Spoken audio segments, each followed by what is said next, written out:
In nearby Detroit, house was about to give birth to its angry sibling, techno. We were focused in, man. We were like Shaolin monks or something when it came to music. You know, we were focused, we were locked in from the before the beginning, I guess you could say.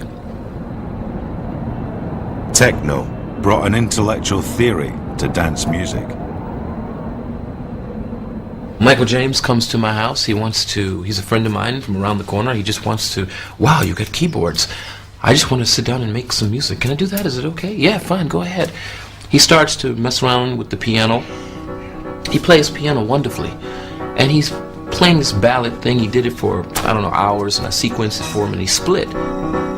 I just listened to it, and I heard one particular part out of it that sounded really interesting. So I just did an edit, and I just looped this one particular part of the sequence.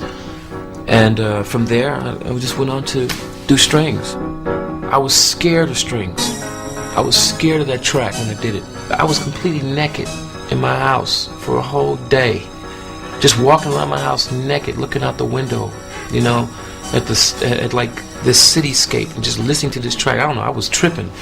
But I never did drugs, but I felt like I was on drugs, man.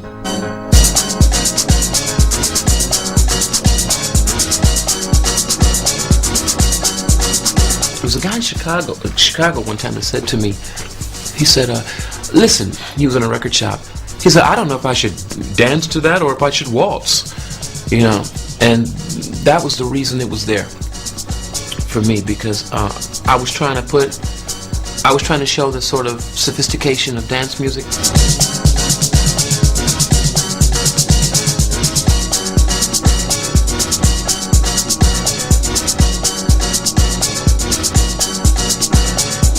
Strings of Life, classic. Made by someone who had a vision of the future in the sense of what the machines could do if you allowed them to rock in this way. Euphoric, yet futuristic, you know, yet Detroit techno. It truly was a masterpiece. And you couldn't really categorise it either. It wasn't house, it wasn't techno, it was just Derek May. I said, well, if you can imagine Kraftwerk and George Clinton stuck in an elevator with one keyboard between them, you know, and you got George on the left and you got Kraftwerk on the right. That was the concept, you know, as if they're stuck in this elevator for hours, and when it finally opens, you know, out comes this sort of, you know, funky metal smell, you know, and the keyboard is sort of flipped inside out, and, you know, that was it.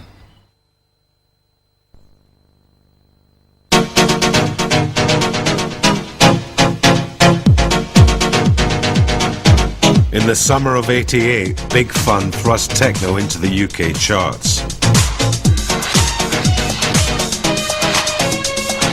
Paul Oakenfold was playing it at it was a Monday night at Heaven. Just during the acid period, when this summer of acid, I don't know what they call it, but it was you know, good vibe. And then he played Big Fun, and it just was amazing.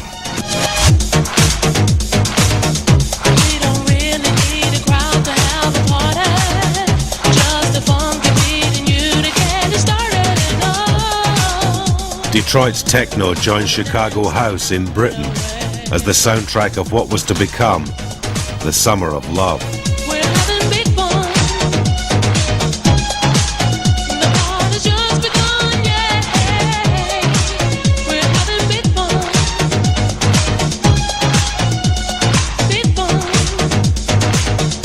It was really about that time, and people would just sing it from the rafters. They would just be singing it from the top of their voices, but they have that driving techno sound to it. Everyone was just living this lifestyle. It was so quick and changing every week. It's just people gave up their jobs, they gave up their wives, their lives, they gave up everything. You couldn't go to work on a Tuesday morning, you know, you're better off outside the South African embassy singing Free Nelson Mandela. I used to DJ at Spectrum till 4 in the morning, and I was still at the gas board, you know, putting meters in the back of my car to go and fit them. No one could stop it. You know, it was to do with us and what we were creating. Only, I think, when Paul Oakenfold asked me to do Future, that I thought, well, I can't possibly stay up 2 nights a week and fit gas meters safely without killing someone, you know, blowing some poor old deer up. It was like an explosion of ideas, you know, people were writing poetry, you know, bricklayers coming in showing you bits of poetry.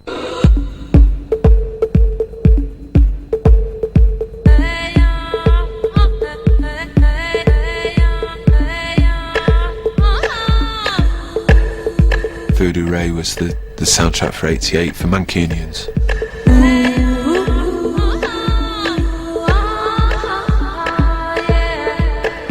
I was just picturing like having like this big opening, like a and then like bam. It wasn't a song as such, it was just a groove. Yeah. Doom, doom. That's the killer part, really. That classic early house thing of a bloke just chanting something, which was Voodoo Ray, Voodoo Ray. And you'd had a pill, and then there was this, you know, going over it, and then boing, boing, boing, boing, and oh, you know what I mean, and that was it.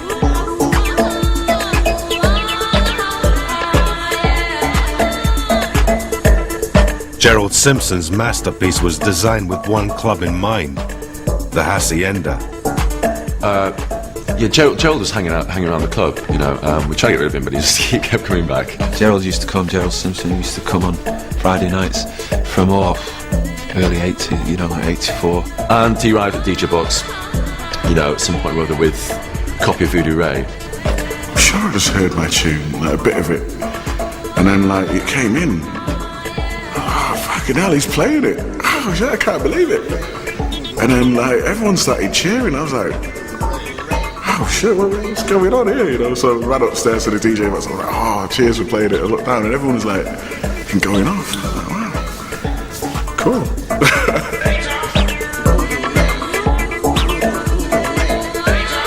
The sound wasn't always fantastic in the house because it was a concrete building, but yeah, Voodoo Ray always sounded absolutely brilliant.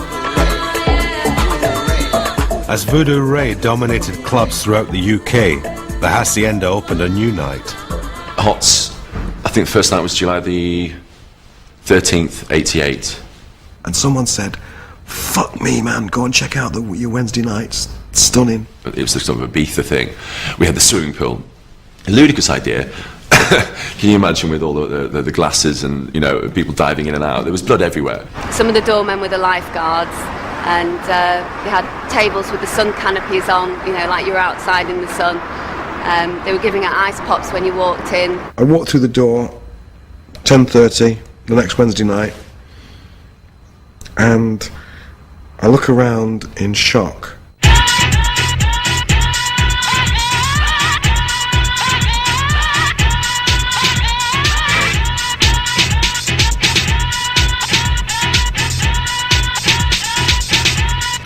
Like a you know, thundering train hit the Hacienda. I remember one night standing in there and thinking, I really wouldn't rather be anywhere else in the whole world, but standing right here, right now, in this place. Too strong. Check this out. We had 2,500 people in there a night doing this and all going for it. I came out of the DJ box, you know, several weeks into July. Was just almost scared. It was exhilarating. It was just to feel the energy in the place.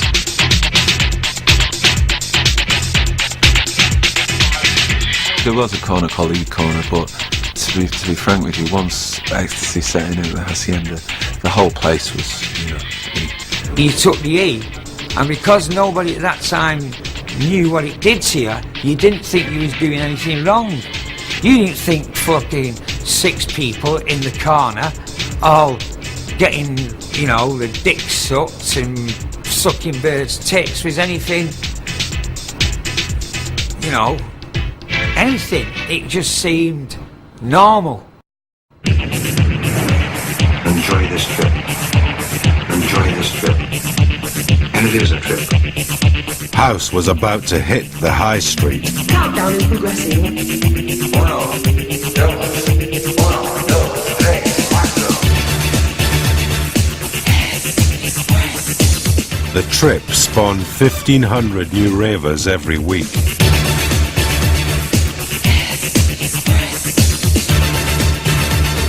One time when I was there, we left the club, and everybody was so high.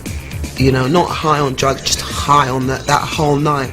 We all poured out of the club. All of a sudden you'd have 1,500 people out on the street, not wanting to leave the buzz of the night, and of course the road would get blocked, they'd be jumping in the fountains and the showers, and a couple of people turn up and turn the music up in the cars, and before you know it, you had this massive street party going on.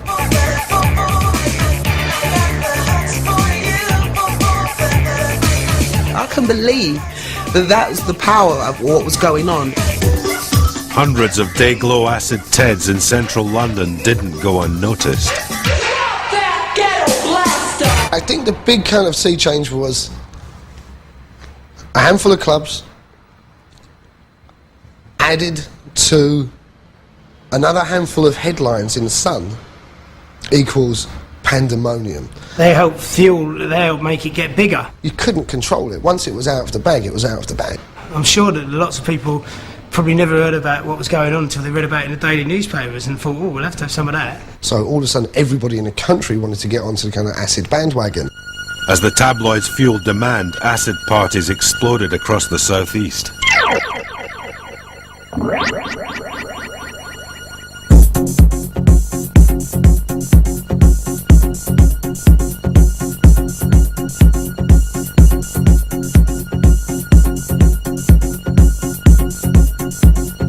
These events were illegal.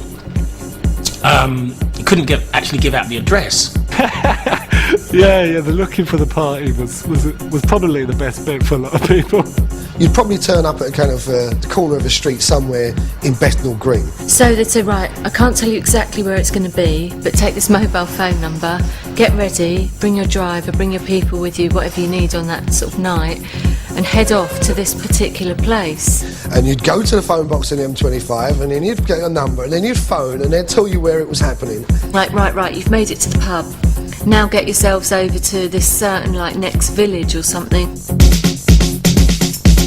And you'd know you were getting there. The traffic would slow down. You know? There'd be kind of gaggles of people hanging out of car windows, throwing bottles of Evian at each other. Sort of pull up in our car with me in the back, the two dancers, the driver and his boyfriend.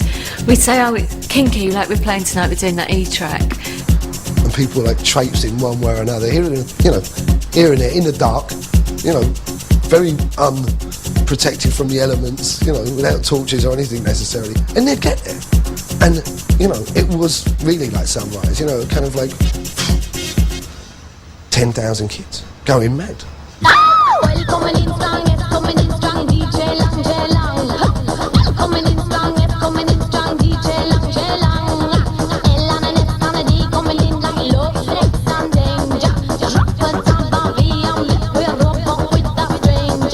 And a S and a D coming in like love, sex and danger.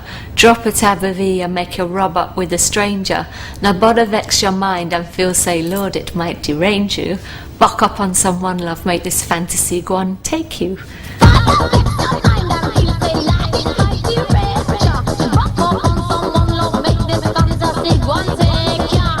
Everything Starts with an E prompted a rapid reaction from Radio 1.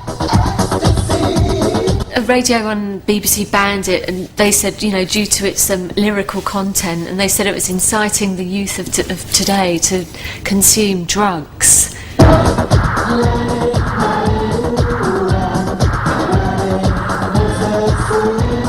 My argument was, you know, it's a kind of social documentary commentary on the situation going on.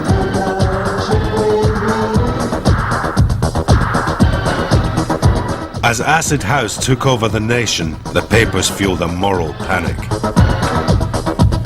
These young people, when they came to dance, didn't come with tents. They used to come just in their shirts and their slacks, and the young girls in almost nothing, and they would be laying all over these fields here. The music was deafening. We got Ferris wheels in the main field over there, and all the fairground attractions, plus the music. And over here, of course, is the cricket ground, where they parked the vehicles and created all that damage to the pitch itself. If I was to say that there was about 1,000 people in this village, which was swelled by at least another 20,000 between a Friday evening and a Sunday afternoon, one will get the idea and the perspective of a fairly sleepy, typical English village being turned into almost a dump with drugs, music that carried over 4 miles, people urinating on front lawns, and worse than that, you'll get the picture how villagers felt, how the local parish council felt, and definitely how the greenkeeper of this lovely, lovely cricket ground must have been beside himself.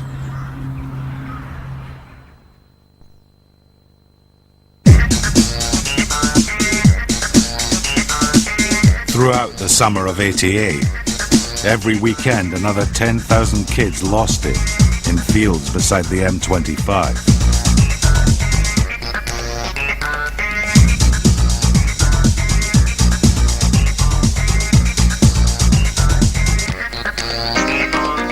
Most of the original people on the scene look down their noses at that kind of stuff. We used to sort of, coat that scene off terribly. It was all Judge Jules playing 15 gigs a night, and so nothing's changed. I think it carried on the torch of just this kind of innocence and this kind of freedom of expression and not caring about, the rules. It was just a mass money-making thing, controlled by villains. Well, the first big party I ever played at, I saw big bags of cash and drugs and sawn-off shotguns, but that was just over there, and it was more interesting what was going on over there with 8,000 day-glow people jumping up and down.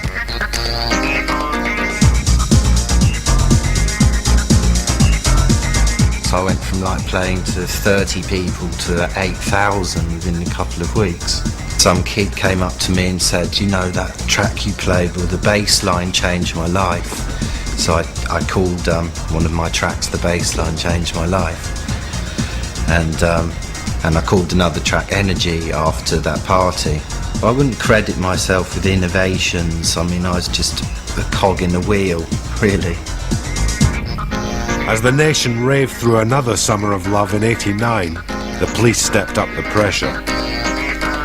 We were getting up to 246 parties in the region a week. We'd have 2 of everything. We'd have 2 venues, 2 sound systems, 2 lighting crews, and if one didn't happen, we'd just go to another one. Simple as that. I then had to resort to tactics that probably were not totally legal, but were somewhat effective. The police were following us everywhere. They'd be following us, they'd be following all the people that worked for us, they'd be following the sound guys, they'd arrest the sound guys, the lighting guys. Tomorrow could see the beginning of the end of acid house parties. With the police seemingly powerless, in 1990 Tory MP Graham Bright entered the fray. Graham Bright, the MP for Luton South, is bringing in a private members' bill which could result in organisers being jailed and their equipment seized. But making the parties illegal only attracted more criminals. I was kidnapped 3 times by 3 different groups. So I had shotguns in my mouth, and which was very, very, very scary. On that particular occasion, I've got to admit, I cried my eyes out. I think in a way we failed because we drove it underground. And when we drove it underground, there was far more dangers, and there was far more thuggery, and there was extortion. We're only trying to do some parties, and that's what I would say to them. We're only trying to do some parties, man. It's no big deal.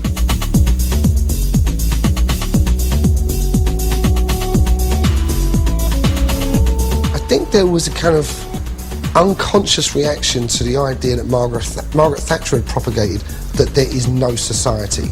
And I think people created their own societies unwittingly in defiance of that statement. It's great to see how it kind of broke down all social barriers, but racial barriers as well, in the sense of, we wanted to dance to one kick drum and this is it, bang.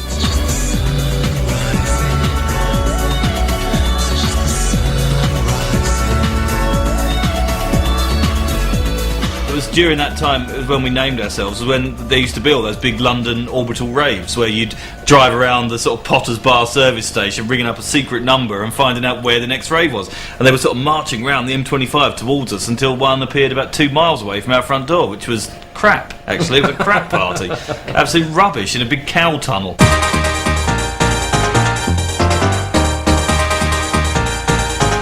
Inspired by Chicago house, Detroit techno and the M25 rave scene, Orbital's Chime signalled Britain's total mastery of the new dance music. Yeah, I can turn that on and off and that brings that sound in and out. These are MMT8s, these are what we use live. They're basically little hardware sequencers. They work in a system of each machine has 8 loops, 8 different pieces of music if you like, that they're all loops round in time, but then each machine has 100 of these groups of 8. This is all sort of going round. I might think, let's have some drums. And let's change the sequence at the same time. So I'll push that along. And there we are into another part of the song, you know. This is going round, it's a different pattern now, hence the different tune. Might do something like this, put the bass line in, take the drums out, and then sort of prepare myself for something a bit bigger, and bring all the drums back in. And there we go, chime, in a live fashion. So you place that on there, it's got the sampler playing that, and then I've got the mixing desk, and you can then, you know, you can mess around with the sound. Sort of played it to Jazzy M, and his eyes nearly popped out of his head. It was quite unique, and it was a unique sounding tune. It had all the kind of acidy twitterings in it, reverse strings. You know, Matt, it was just a great record, very, very original. He was listening to it on headphones, and he was selling all these records on a Friday evening to all the DJs, and he said, look, I can't play it out loud, I've got to, you know, be selling people things. And he listened to it and went, hang on a minute, whipped his records off and played it, and just like stood there laughing. All these people going, oh, I'll have one of them, oh, I'll have one of them, oh yeah, I'll have one of them, and all these DJs asking for it, saying, you can't have it, it's a tape. The only way to actually cut that record was from that cassette, which I did. But it actually came out slow because I recorded it on my dad's tape deck, which actually ran slightly fast, so it's actually like a couple of BPM slower than it was supposed to be. When we actually licensed it to FFRR, because Pete Tong went after it to sign it up, to save kind of face and embarrassment, we put the cassette onto a DAT, a digital audio tape, to actually then sell to him, so it wouldn't look too cheap. That's the greatest example of how, you know, it all goes right from signing a 12-inch record that ends up being a 10-year career, and they're on their 7th album. That was the actual Ozone logo there, and this is the only TP, as you can see, Chime 122, Deeper, the B-side. Have you got some? I've got one. Yeah, I don't even know whether I've got one of these. They're worth 50 quid now. It's like, Jesus, I wish I had a packet full of those. I don't think anyone's ever got close to them, you know. And that Chime record was just so different, and to see those two guys standing on top of the pops doing absolutely initial, when all around was like Rick Astley or whatever was on at the time, I can't remember as well, and they were just standing there like dun dun dun dun dun, you know. It's just like brilliant, and it was tops.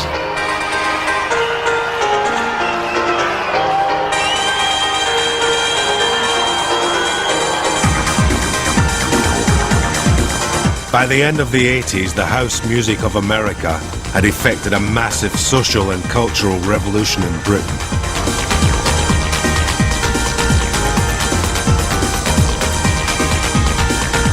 Over the next 10 years, it was to show no sign of stopping. Come on.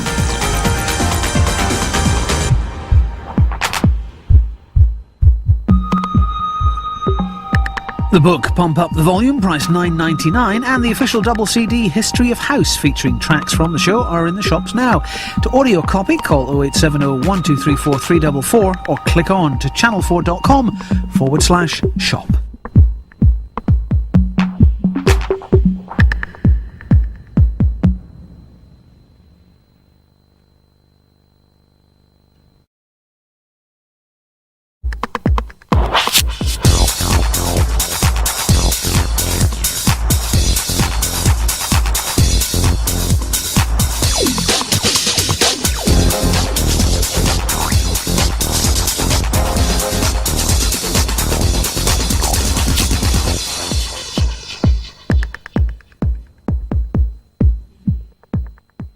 You know, you're in New York. You don't ever think about going to another country, to the other side of the world, and hearing people loving the same music that you love.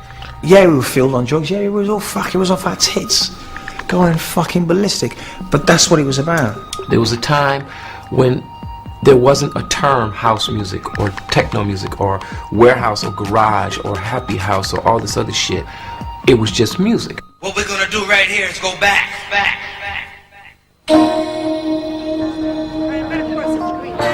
In the late 80s, house in America was still an underground music. In the country of its birth, radio stations were firmly segregated and played either rock, country and western, or R&B and hip-hop. If you liked up-tempo dance music, house music, you had to go to a club to hear it. House is a big part of club culture today, you know, and for the last, 15 years.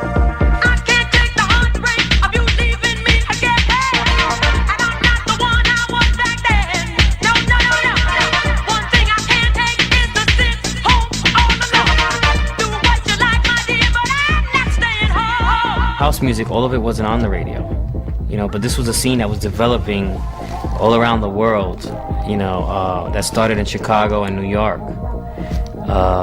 It's just a feeling in the clubs that you get from these drive-in tracks, these great tracks, great songs, great feelings, some of them had great lyrics. They weren't all instrumentals. I remember every person in the club vocally responding to records. Imagine that. Imagine being in a club, even if it's like 500 people. When everybody's vocally responding to almost every song the DJ plays, that's energy, man.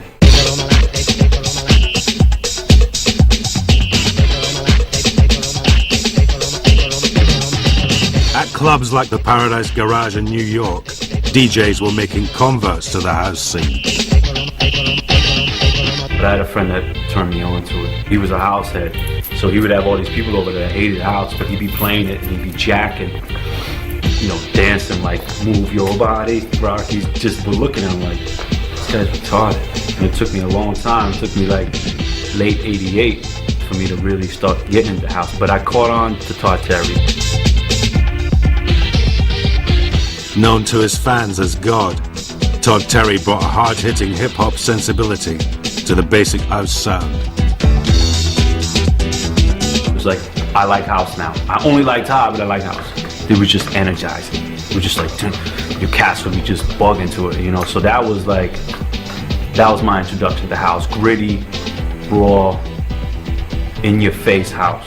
I used to see guys, I thought they were gonna rip off their dreads. They were like on the floor like this, like almost to the point in tears, over a record. No drugs. You know what I mean? That's house.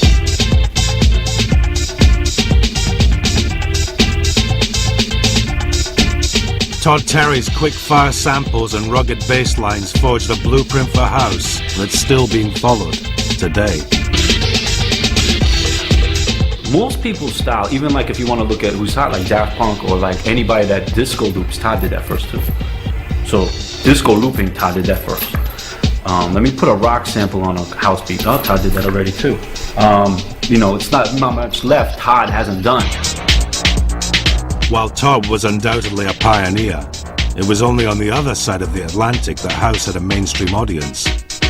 Over in the UK, by the end of 1989, house was top of the pops.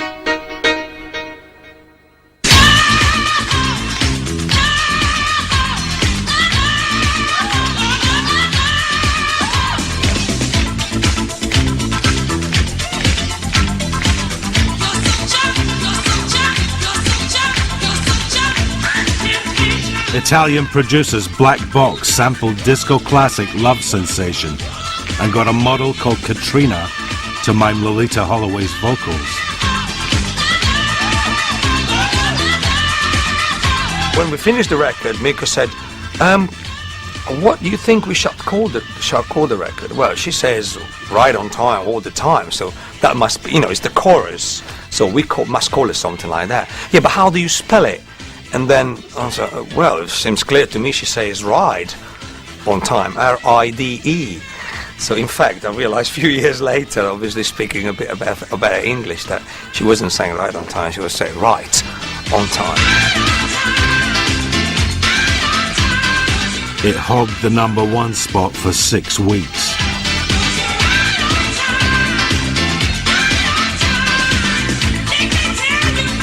But away from commercial chart hits, British producers were already creating an awesome range of new house styles.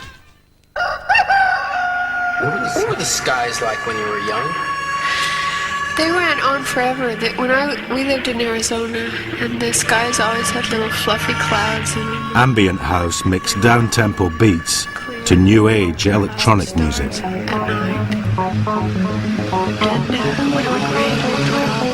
They were beautiful, the most beautiful skies, as a matter of fact. The sunsets were purple. Club DJs found this pretty quick in the late 80s with acid house, is that you couldn't really play a whole vocal because people would just come down and they'd think they're listening to Radio 1 or something, you know. So they'd have to play the instrumentals, but every now and again a tiny bit of vocal, either sung or a little bit of spoken word, would just give you a kind of little rope from the heavens to say, okay, this is something to look at. Layering different sounds on top of each other. Layering different sounds on top of each other. We would just play rainforest sounds over old ambient music and then spin in some Marshall Jefferson or some of my house stuff as well. And create a whole evening of seamless ambience, you know.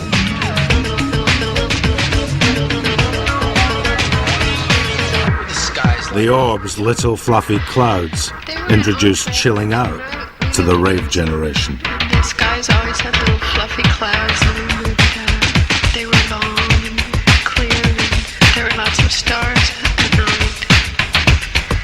at night. And so we just put it together and suddenly, you know, it sounded just great, you know.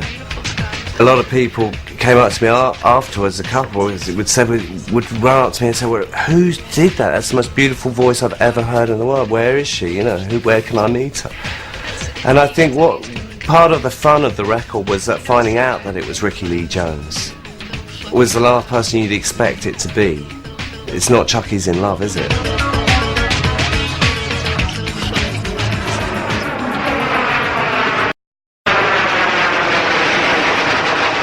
But the most unlikely take on house was to be the result of its collision with rock and roll.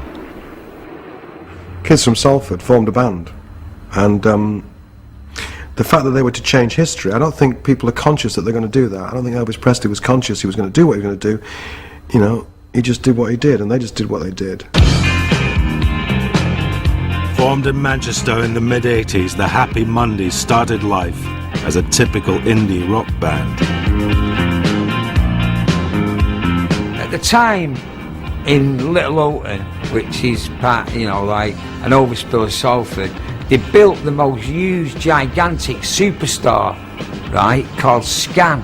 It sold everything from the sports goods, you know, to guitars, to amplifiers, to records, to food, right? But basically, they had it set up like a fucking greengrocer's. A mirror there, and fucking 20 old ditties on the till. We used to go shopping with our mum and dad, right, and we'd purposely put our fishtail parkas on. Darts down there, they'd sold air guns down in your lining. They had these country and western amps in, right, which was fucked. And you could literally get away with carrying these things out. But it was during the recording of their second album, Bummed, that the Mondays started to absorb the twin influences of house music and ecstasy. 20 or 30 of our friends had come down to this little club. So we gave the DJ some new records to play, right? Put a pill down his neck, and we're all dancing like this and having a great time. And then there's all these squaddies, and all looking like that. What's your fucking mate looking at, and why are you dancing like that? You taking the piss? So me and another pal of ours, I won't mention his name, said to this guy, look, just put one of them in your mouth, and in an hour's time, right, just trust us, in an hour's time you'll enjoy yourself and there'll be no fighting and you'll be dancing like us. He ends up scrounging like about 30 pills for all these squaddy mates. So 2 hours later we've got all these squaddies in this thing doing this, you know, and dancing and going, saying this is the best thing, I don't want to go back in the army and all that lot. So there we are in Driffield, and I drove over there, but in between that and finding all these squaddies looking for the Mondays in the local pub, I finally find the studio in this courtyard and go in the recording room, and there's Martin Hannett recording a wonderful rock track, God knows which one. And then I go across the courtyard to what is normally where musicians play pool and hang out and drink coffee and get bored, and all I could hear was coming out of this space, and there was no lights on. I remember opening the door and it was pitch dark, and stumbling over bodies and lots of black vinyl. And across the way they were recording this rock album, but in this room they were all lying on the floor, out of their heads, just playing this weird, obscure, American imported house music. To put a house beat into their indie rock, the Mondays brought a DJ into the studio. Rope for Luck was just the way I approach that mix is what works on the dance floor. None of us really knew how it was going to turn out. I knew what I wanted. I knew that the rhythms in rock records never worked. So it had to be more rhythmic, especially the bottom end. So it was all about changing the B line and the drums. So basically we took a loop from NWA, looped it up, got Ryder's vocals up and worked on a groove, and it went from there.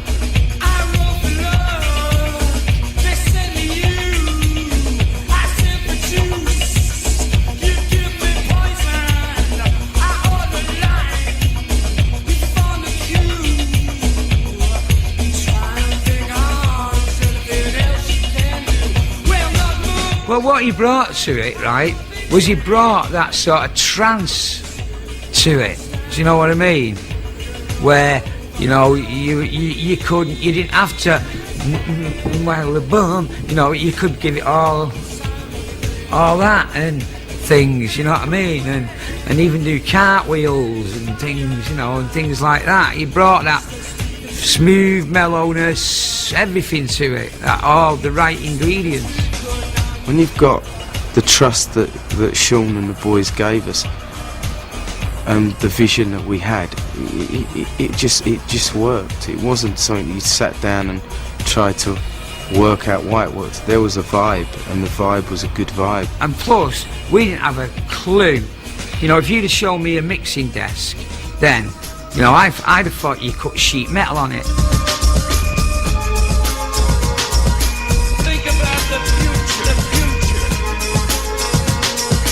The Mondays led an explosion in indie dance music and took house to a whole new audience. Think about the future. And I'm quoting the Daily Telegraph here. The drummer and bass player of the Mondays changed British music by adapting the house rhythms of Chicago to British rock, punk, indie or whatever. They were the synthesizers. They were the people who inadvertently put all this shit together. Back to life, back to reality, back to life, back to reality. House had shaken up pop and rejuvenated rock, but its impact on British culture wasn't just musical. You probably had black friends and I had white friends, but you wouldn't party together. You would not party together. It just wasn't that way. After work, you went your way, I went my way. Do you know what I mean? That's how it was in the 80s, like it or not, it was. But what the rave scene did, it put everybody together. After work, they came together. As the 80s ended, the country found itself dancing to the same drum. We started to experience going out to raves and seeing all different cultures under one roof. Because in our vibe, when we was growing up doing our thing, it wasn't like that, as he said. It was just a black thing or a white thing. So we were going out and seeing this culture of things mixing up, and we was a part of that. We were like, yeah, this is good. Inspired by the spirit of rave, warehouse party crews Shut Up and Dance added breakbeats to the emerging British sound. If you went to a rave back then, as you probably did yourself, Taking Ease, Naughty Band, no comment. You would notice that everything was drum machines. Everything was dum dum, just straight 4 beats. But when we was making music, it was using break beats.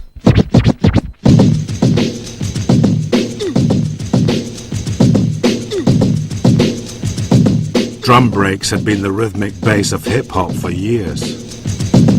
We took the break beats out of the hip-hop culture and put it into our music, but we sped it up to a house tempo.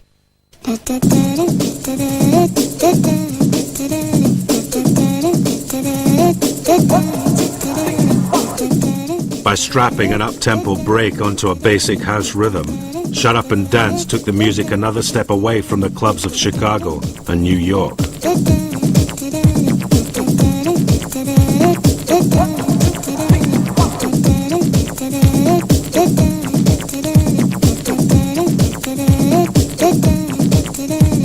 We used to put on our warehouse rates, you know, but we was only charging like £2, £3 to get in.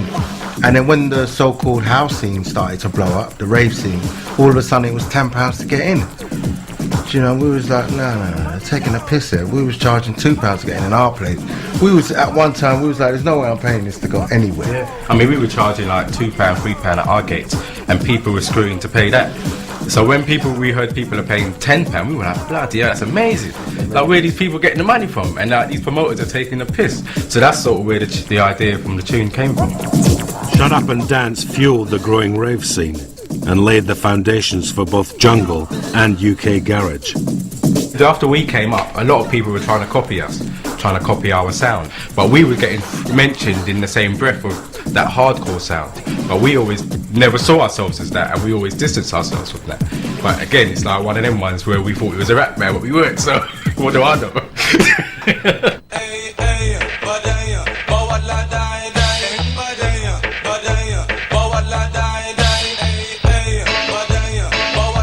As house entered the 90s, it continued to stir up new musical styles.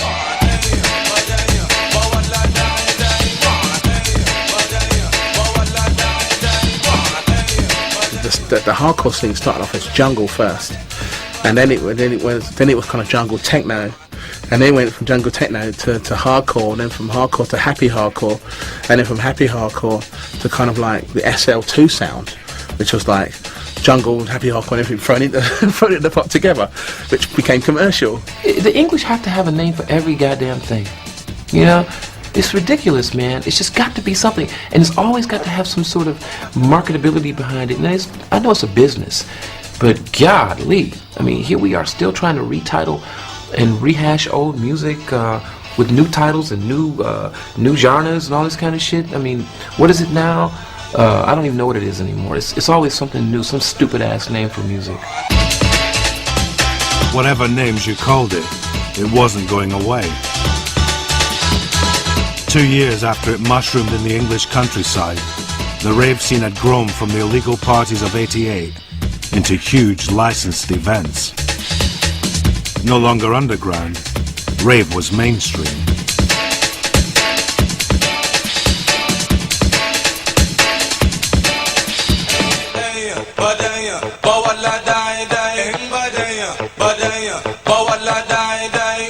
I think there was a time when you probably couldn't buy a packet of Rizzlers outside of the M25. But by 1992, 93, you could probably go to the Orkneys and buy E. You should be interviewing the drugs. Got a lot to answer for. They got a lot to answer for, I'm telling you. You have to think, kind of the people that made the original house records, the Detroit and Chicago DJs, most of them didn't take drugs. In fact, they were kind of appalled. You know, this was a technological experiment for them. You know, the use of the 303 and stuff. In England, this was a music being driven by drug taking.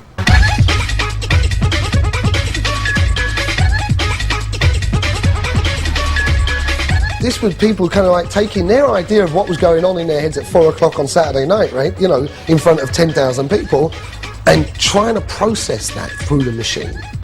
And it was weird, and it got weirder. And, you know, tempo started getting faster because they were excited. They were kind of somehow mapping this accelerated heartbeat onto, you know, this soundtrack of their lives.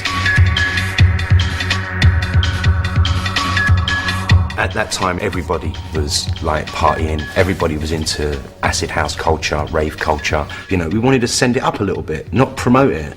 And that was where people actually got it wrong. They thought we was doing an ecstasy promotion song where we wasn't. We was actually taking the piss out of it. There's a guy in the place who's got a bit of sweet face, and he goes by the name of Ebenezer Good. His friends call him Easer, and he is the main geezer, and he vibe out the place like no other man could. He's refined, he's sublime, he makes you feel fine. They're very much maligned and misunderstood. But if you know Easer, he's a real crowd pleaser. He's ever so good, he's Ebenezer Good. They tried to ban it. There was this whole inquiry about it. We had to do interviews about it and did totally deny that it was about ecstasy and say that it was about this composite Dickensian character. And the reason we've done this song about this Dickensian character is to put some life back into the pop charts, some substance, some theatre.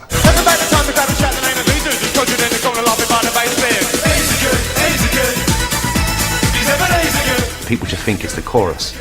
The chorus pales to insignificance when you listen to the verses. Like, there's a guy in the place, got a bit of sweet face, and E goes by the name of Ebenezer Good. So there's the confession there. His friends call him Easer, and E is the main geezer. E vibes up the place like no other man could. E's refined, E's sublime, E makes you feel fine. They're very much maligned and misunderstood. But if you know Easer, E's a real crowd pleaser. E's ever so good. E's Ebenezer Good. And it's every line. Every line. Anyone got any underlay? I was on Radio 1 being interviewed by Mark Goodyear, and they was talking about Ebenezer Good, and Mark said to me, so on Top of the Pops last week, you said, has anyone got any underlay? What was that all about? I said, oh, it was a rug reference.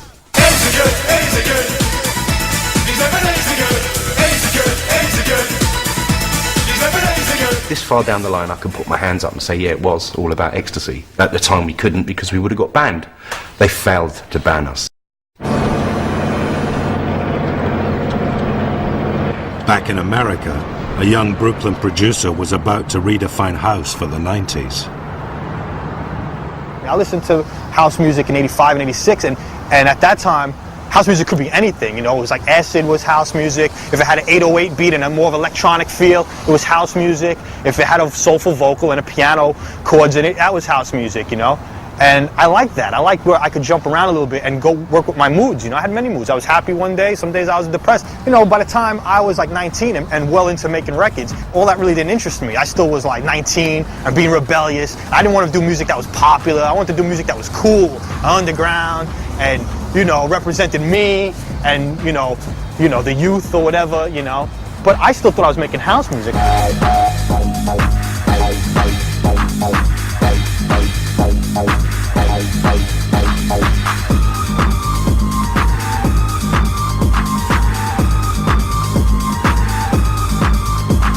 I thought the track was done. Needs one other element, something to put on top of it. Eventually I came across this sample, it's Ecstasy, and I was just like, wow, that works with the track. But because of the time, because of the feel of the track, because it was a darker house record, which became techno or whatever, people were like, Ecstasy, you know, that's a drug record, that's a drug anthem. He means ecstasy, you know, the drug or whatever.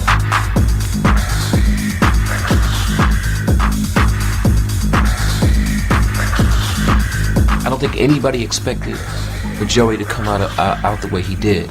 And Energy Flash was some other shit. You know, it was really some other shit. It was like, I don't know how to explain it. It was a nice track though, it still is today. I think that broke the back of a lot of things. You know, it was just so different. Wow. I think for me, it was hearing it for the first time about 7 in the morning at sort of as close as we can get to Stonehenge Krusty Festival thing, the Spiral Tribe. And I was saying, right, I'm going to go to my tent now, I've had enough. And the sun was coming up and someone just started playing that, and I just thought, what the hell is that? And it just sounded like how I felt, do you know what I mean? This crazy sound. It was just, I can't believe this record. It's so hard and mad and, you know. Great, brilliant records. I mean, I know people that even aren't into house music or techno have heard that and gone, what's this? This record's mad. And that's like 10 years after it was released. Energy Flash redefined the limits of dance music. But its dark minimalism and brooding intensity was too much for the house scene. I guess maybe I was disillusioned because, you know, I guess in England they just said, no, this is techno, son. You're making techno records, and we're going to call you techno. We're going to sell your stuff. We're going to like it and whatever. But as long as you have that techno label affixed to you, you know. But, you know, I thought I was making house music. You know, I just thought I was making house music, but with a different edge. Too hardcore for New York, Beltram found his spiritual home in Europe.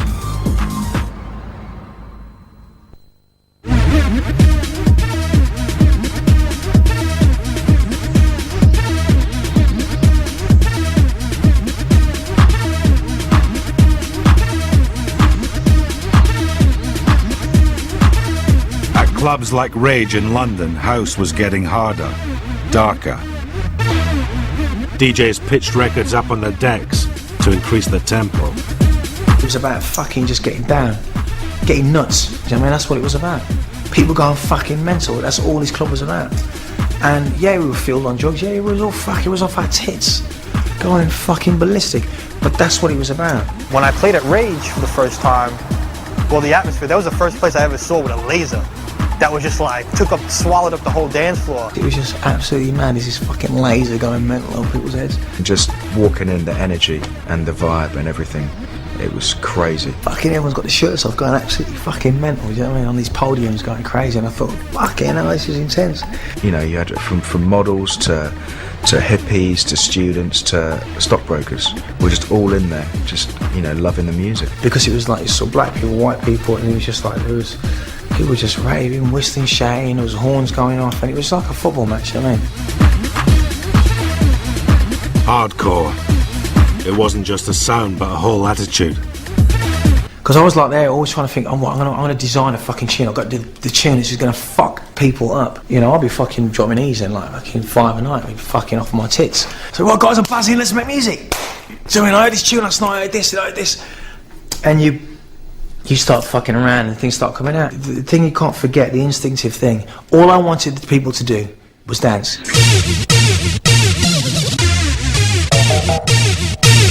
I EQ Terminator on about 5 E's and I was standing on the fucking desk on the roof.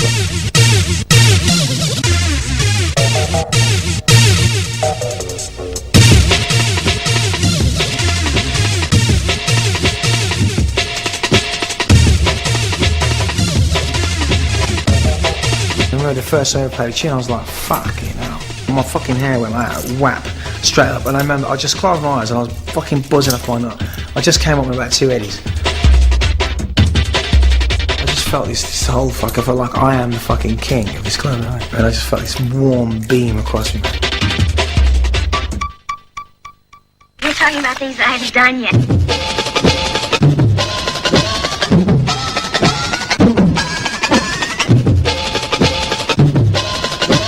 People didn't know what the fuck was going on. I was like, what the fuck is this? It was just like bending people's fucking prisms open, you know? I was like, what the fuck is that? I didn't know what I'd done. I didn't realise what I'd done.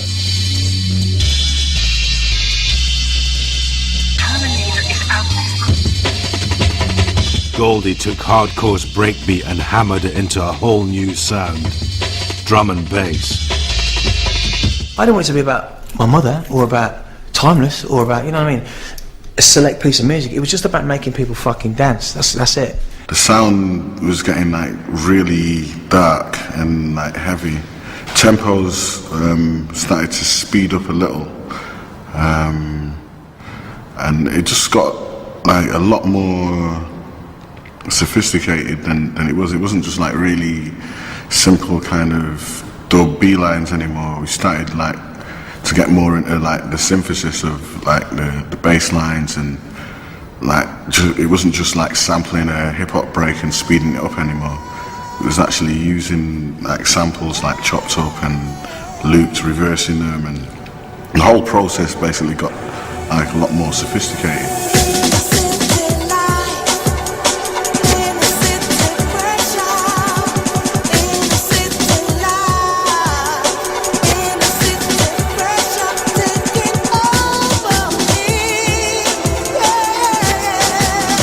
I remember seeing Derek, man, I met him previously before that, and he said, that's the guy that did Strings of Life. Oh, fuck.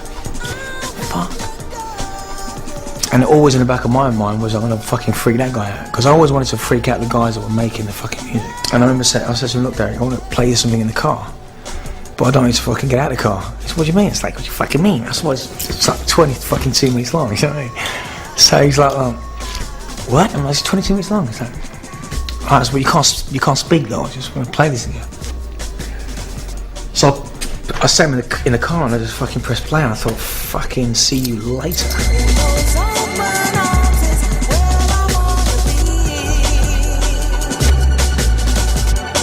Inner city life took drum and bass into realms of sophistication previously unthought of.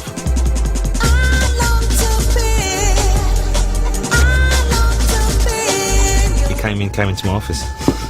He sat down in front of me and said, "What do you want?" I said, "Oh yeah, you're good." He said, "Cause I'm fucking good. What do you want?" He's really aggressive. And then he sort of threw this cassette at me. And I didn't know what I was going to get, and I had to sit there for 22 minutes to be precise, and listen to Inner City Life. And I said, right, where do I sign?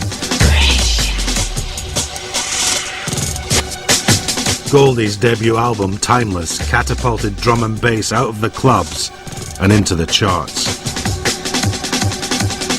When I met Goldie, I was probably as excited about him as a sort of star as I was about his music. I mean, I was knocked out by his music.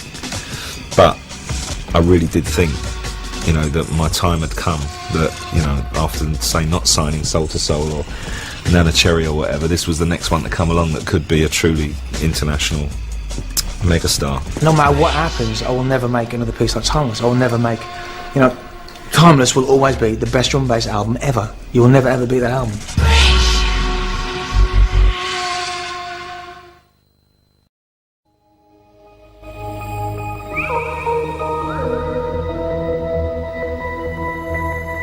The government, meanwhile, had been drafting legislation aimed at controlling rave culture.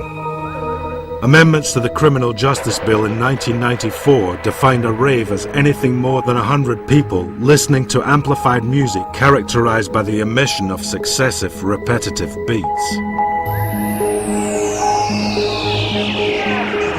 Not since Oliver Cromwell's Sunday observance laws had Parliament tried to stop people dancing.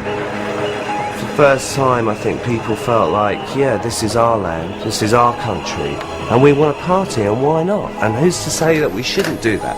And if they are, why are they saying that? And who's this thing called the state saying, you're not allowed to have fun, you can't go into a field and dance all night if you want to? So basically, prerequisite of human experience and prerequisite of human right, I would have thought. Ravers and crusties forged an alliance to fight for their right to party. I've got to stand and fight in this creation.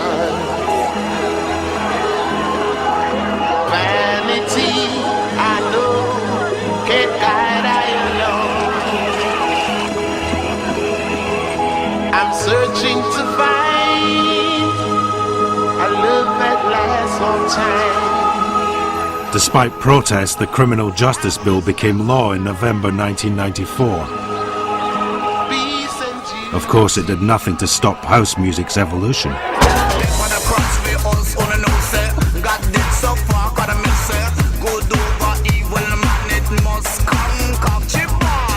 Dance music was always viewed as a faceless entity, wasn't it? Left Field didn't really want to be seen. They didn't want the fame, but they knew that they had to bring it to a live stage and a live standard. It was like, we just want to rock you, and that was the difference. And they pulled it off live, and a lot of bands still don't do that now. They do a lot to play back and play bits live. Left Field played live. They had a drummer. They had, it was brilliant. It's brilliant. We're searching to find the love that lasts all time. Left Field drew on house, techno and dub to create a distinctly British sound.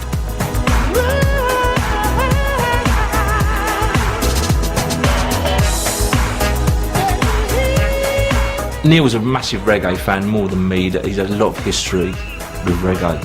It wasn't a dance record, it was just more a bit of an experiment, really, with a few beats and it is an unusual tempo. Again, it's like 110 BPM. It wasn't really prime time kind of dance music, But we knew it was our own sound, so we just went ahead and we released it on our own label, Hard Hands.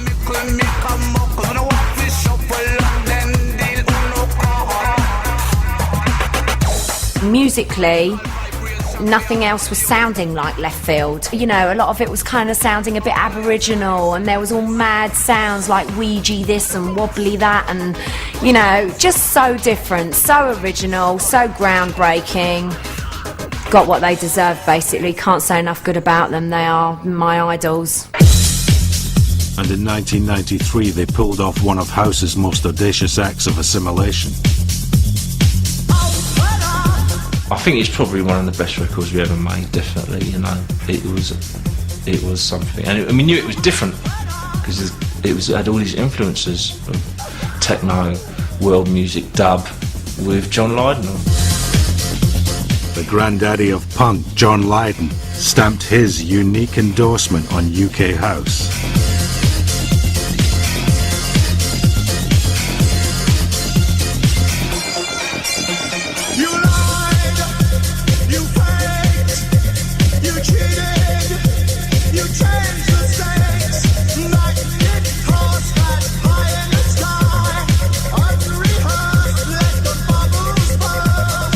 Wanted to do something different, and we'd always talked about doing a track with John, and we had a kind of a demo of a track which we sent over to John, and he just sort of rang us back and said, "Where's the fucking chorus?" sort of thing.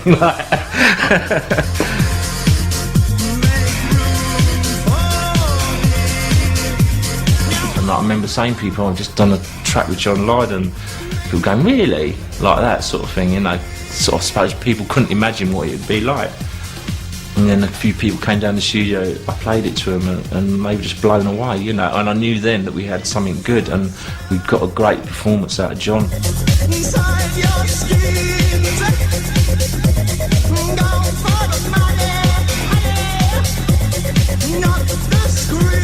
It was the record that crossed us over into mainstream pop music, I suppose, for want of better words. You know, it was a record suddenly that if you weren't into dance music, but you liked punk or you liked rock music, you could suddenly get into this, but it had a groove. Left Field proved that by the mid-90s the UK had well and truly made house music its own. I mean, where Paul Daly gets that bass from, I do not know.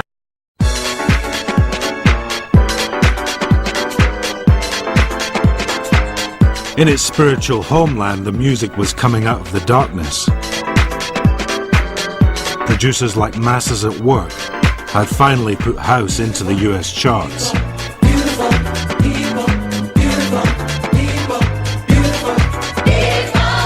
We were getting really pop-oriented records. We said, let's take the B-sides and just put our style of music on it. Strictly going for it, you know, going for rock in the clubs. You know, we took a couple of vocal samples from, you know, the song from the artist or whatever, and put it on the B-side and called them Masters at Work dubs. So we just wanted people to feel our vibes, and that's how it started. Next thing you know, like Frankie Knuckles was playing a Debbie Gibson record, and he would never play a Debbie Gibson record, but that B-side was so strong, that dub, and he loved it. He loved the whole vibe.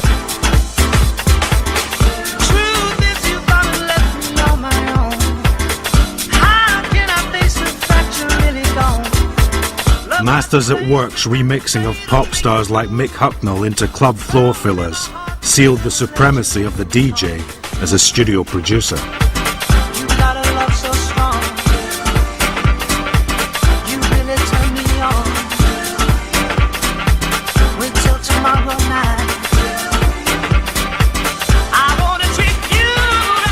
They didn't even want the house mix. That's what I'm saying. It was just a remix.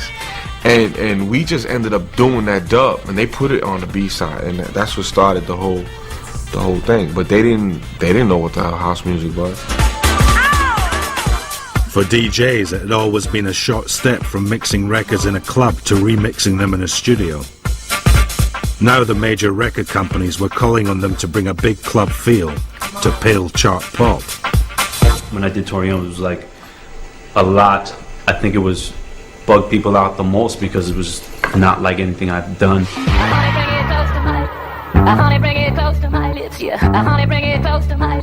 I honey, bring it close to my lips, yeah. I honey, bring it close to my. I didn't know who she was. Never heard of her.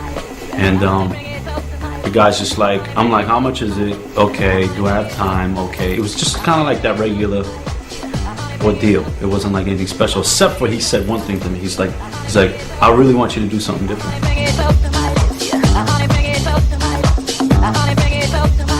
Armand Van Helden's pumped-up remix of Tori Amos was a massive crossover hit. Big in both the clubs and charts in the US and UK, it cemented house music's domination of pop. It's like, that's a rock guy. Okay, it's a guy, rock dude playing the bass. People thought I sampled it from a disco record. That bass is being played for 3.5 minutes. That pluck that I loop for one bar goes by, and it's just like, you just listen to the bass, that's the one, and I'm in. You know what I mean? It's just like, that's like, you know, I mean, if there's any art to it, I guess it's just that art of knowing. I'm just about like, sample a, loop a beat, loop a groove, I'm done. I'm done. It's just like, no rocket science in it at all. It's just all about that groove, and what that groove does makes everything else secondary. I don't care, you can label it, title it, call this, call that. I start something, I don't start something. People hate me, people love me. I'm just in the studio, I make beats.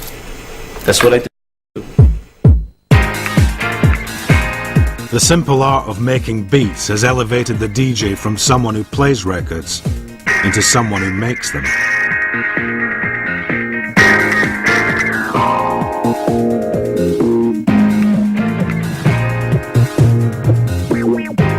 Since back in the day house emerged from the clubs of Chicago, DJ Pierre has been at the cutting edge of its many innovations.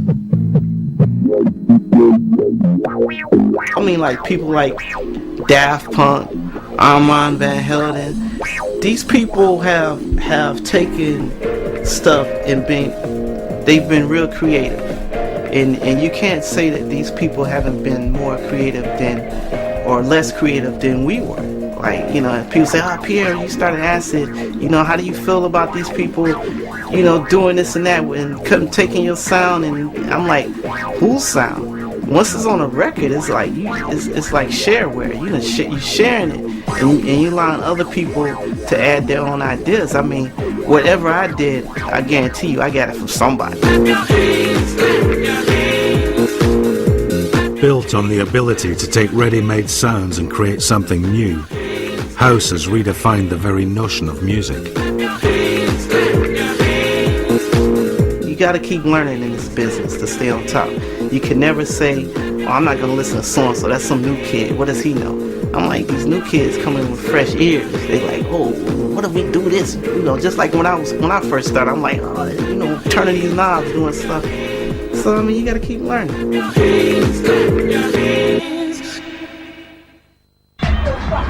2001, and this restless quest for the perfect beat goes on in UK garage.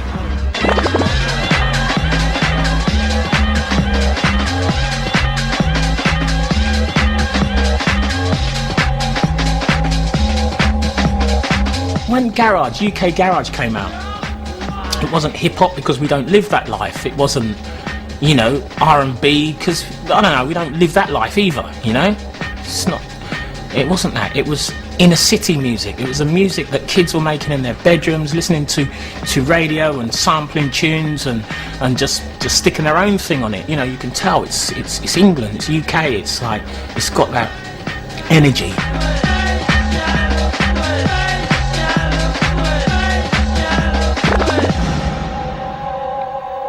Originally used to take tracks by producers like Todd Edwards and Masters at Work, and they were just really sped up. So you'd think, I like the track. When I get to the club, you see everyone hyped and you think, oh, I'll just touch it up on the deck a little bit, and it worked. A Todd Edwards track, when it's sped up by that much, all of a sudden it has a whole different groove and a different feel. It appeared that we just wanted it a little bit more raw, a little bit more of a bass line, more for dancing than to, you know, easy listening kind of thing. So then there's this little, I don't know, little transition where it was a grey area between being, you know, the bump of the UK and the smooth of the US, and that's where it was born.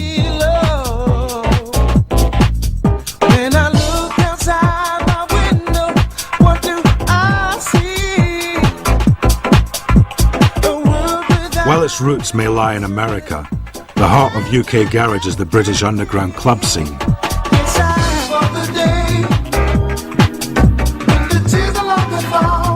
You'll get the raw material being the basic 4/4 or the basic tempo of 128 to 130, which it would have got from house. A lot of it kind of stems from the old sort of ragga scene and the sound system. You know, a lot of the chats picked up from there, and a lot of the bass lines. It probably all stems right back from drum and bass. You know, there's always been that kind of nasty, twisted, bass sounding, you know, rough drums type thing, which people like. And you know, UK garage is as drum and bass is just evolved from house music. When he hit it, I'm coming. Sharp, he represents the West of London. DT, Piper, Melody and Unknown. We're loving it, loving it, loving it. We're loving it like this. We're loving it, loving it. This fusion of American house, British breakbeat and reggae style MCs has already leapt out of the underground to dominate the charts. And still we drop. UK garage has been sitting down for quite a while now, and it still has its place in clubland. And there is now a niche for it in the big wide world of pop music. At the moment, we're taking jungle bass lines, we're taking Miami bass and hip hop beats, and we're putting R&B vocals on it, and we're speeding it up, and we're making it a garage track. And you know, that's always the way it is. And that's, you know, and that's progressive. You know, as long as music progresses, then it's the important thing. Constantly reinventing itself, house's unique ability to create new genres is matched only by its irresistible power to move dance floors across the world.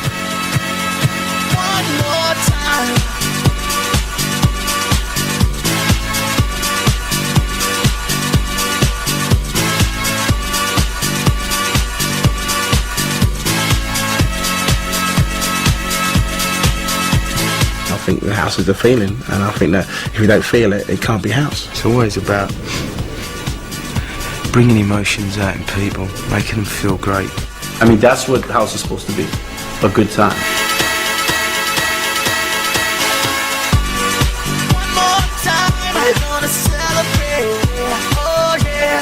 Crossing divisions of nation, race, sexuality and class, house has grown into an international phenomenon which shows no sign of stopping, ever. This isn't a new thing. People have been dancing to tribal rhythms for 40,000 years, probably more. It's not about to stop. It's just let it all out, let it all go, be free. That's what house is.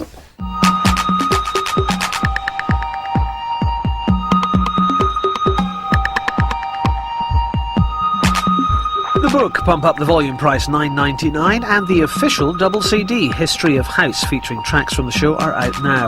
To order your copy, call 0870 1234 344 or click on to channel4.com/shop.